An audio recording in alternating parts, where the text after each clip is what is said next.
हे WhatsApp guys, आपका हमारे channel में बहुत बहुत स्वागत है गाइस। तो ये इस सीरीज का अगला एपिसोड है। तो पिछले एपिसोड में हमने देखा था कि उन लोगों को वो 5 कलर लोटस मिल जाता है। फिर उसके बाद हम देख सकते हैं कि वो सभी के सभी लोग यहाँ पर शैनविन विला आ जाते हैं। जैसे ही वो लोग शैनविन विला में आ जाते हैं, यहाँ पर हम देख सकते हैं कि फेंग को जो उनका स्वागत कर लेता है। और यहाँ पर हम देख सकते हैं कि जब फेंग यहाँ पर आता है, वो यहाँ पर युनफे को देखकर बहुत ज्यादा खुश होता है और बोलता है कि मुझे पता चला है कि तुम्हें 5 कलर लोटस मिल चुका है। ये सब सुनने के बाद यहाँ पर फेंगियो बहुत ज्यादा खुश होता है, क्योंकि अब उसकी वाइफ ठीक होने वाली होती है। तो यहाँ पर हम देख सकते हैं कि वहां पर फेंगियो से ये भी बोलता है कि यूचैन ने मुझे बोला है कि मुझे कुछ जरूरी बात बतानी है। इसी के साथ जो यूनफे बोलता है कि हाँ, मुझे एक जरूरी बात बतानी है। तभी हम यहाँ पर देख सकते हैं यूचैन और केजिन भी वहां पर आ चुकी होती है। और यहाँ पर केजिन भी यहाँ पर यूनफे को देखकर बहुत ज्यादा खुश होती है। और यहाँ पर हम देख सकते हैं कि यूनफे अपना मांस उतारने वाला होता है। तब यहाँ पर जब यूनफे मांस उतारने वाला होता है, तो केजिन ध्यान से देख रहे होते हैं। फिर उसके बाद हम देखते हैं कि वो केजिन यहाँ पर यूनफे का चेहरा देखकर बोलते हैं कि मुझे यहाँ पर यूनफे बहुत ज्यादा पसंद आ गए हैं, और मुझे इनके जैसे हैंडसम लड़के पसंद है, और मैं इनके साथ शादी करूंगी। ऐसा बोलने लगती है। फिर उसके बाद हम देखते हैं कि वो यहाँ पर यूनफे को देखकर अपना ध्यान खो चुकी थी। फिर उसके साथ हम देख सकते हैं कि यहाँ पर फेंगिया बोलते हैं कि तुम तो बिल्कुल तियानजिंग जैसे दिख रहे हो। फिर उसके बाद हमें यहाँ पर दिखाया जाता है, यहाँ पर उसे यूचान बोलते हैं कि ये यूनफे है। और यहाँ पर ये सब सुनने के बाद पेंगुइन हैरान हो जाता है, क्योंकि उसे यकीन नहीं होता है कि यहाँ पर यूनफे अभी भी जिंदा होता है। क्योंकि यूनफे को गायब हो गए 7 साल हो चुके थे, पर अचानक यूनफे उनके सामने खड़ा होता है। और यूनफे को यहाँ पर देखकर वो ज्यादा हैरान हो जाता है, बोलता है क्या तुम ही चू चू यूनफे हो? यहाँ पर यूनफे बोलता है कि हाँ, मैं ही वही हूँ।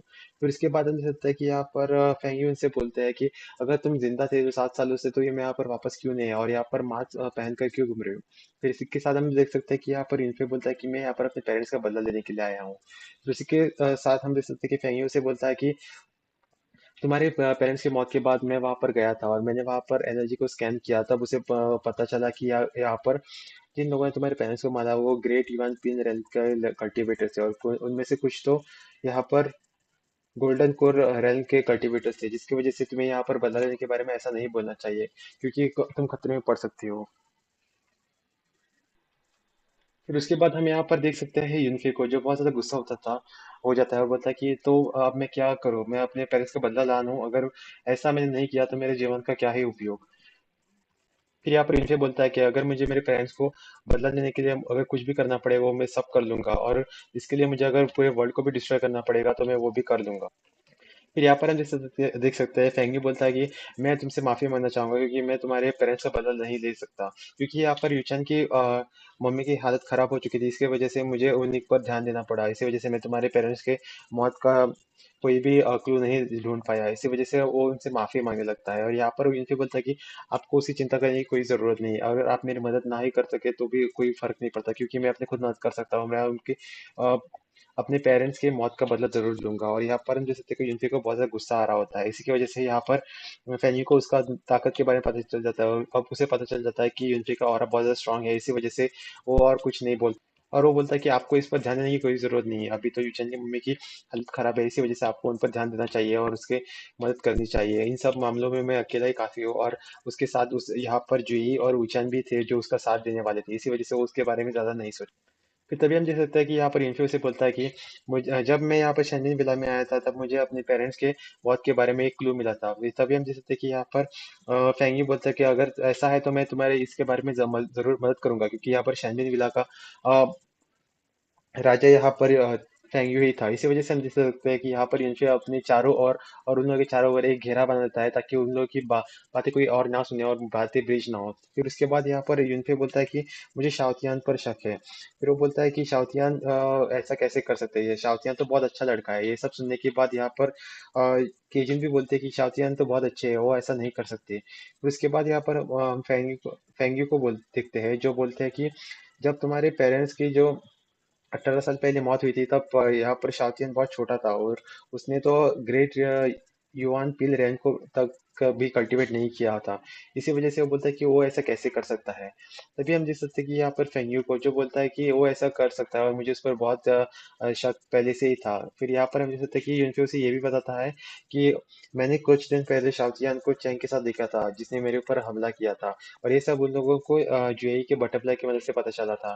फिर इसी के साथ हम देख सकते हैं कि वो उसे ये भी बोलता है कि यहाँ पर शाओतियान ने जियोशन को मरवाने के लिए वो हेमत दिया था, जिसकी वजह से वो मर भी सकता था, और उसने उसे पॉइजन करने की ट्राई की थी। और यहाँ पर यूनफे फेंगी को अभी अलर्ट रहने को बोलता है। वो बोलता है कि वो तुम पर भी हमला कर सकता है, और तुम लोगों पर में से किसी पर भी हमला हो सकता है, इसी वजह से तुम लोगों को संभल कर रहना चाहिए।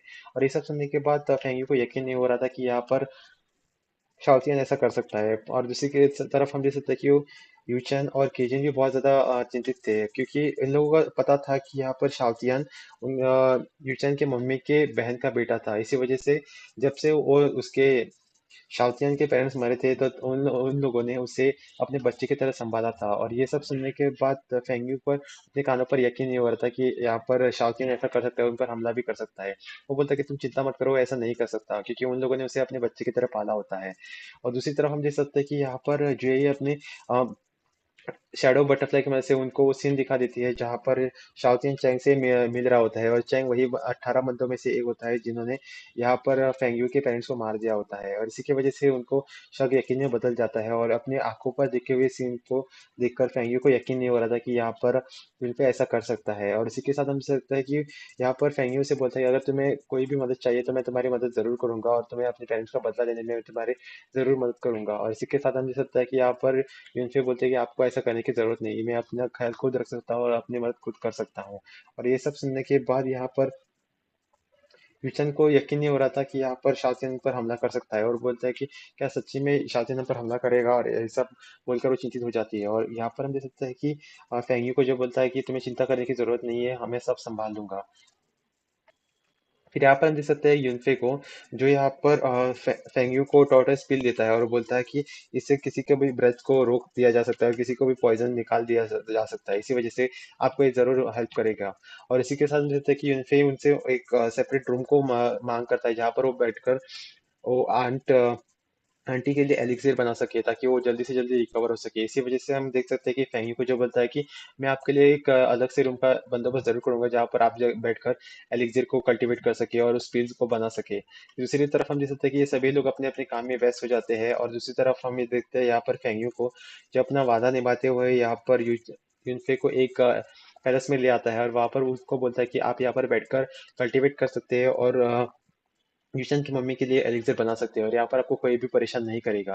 और ये सब बोलने के बाद यहाँ पर हम देख सकते हैं कि यूनफे फेंगयू बोलता है कि मैं आपको यहाँ पर कोई भी गड़बड़ होने नहीं दूंगा, और तुम्हारी ख्याल रखने की मैं पूरी कोशिश करूंगा, ताकि आपको यहाँ पर डिस्टर्बेंस ना हो।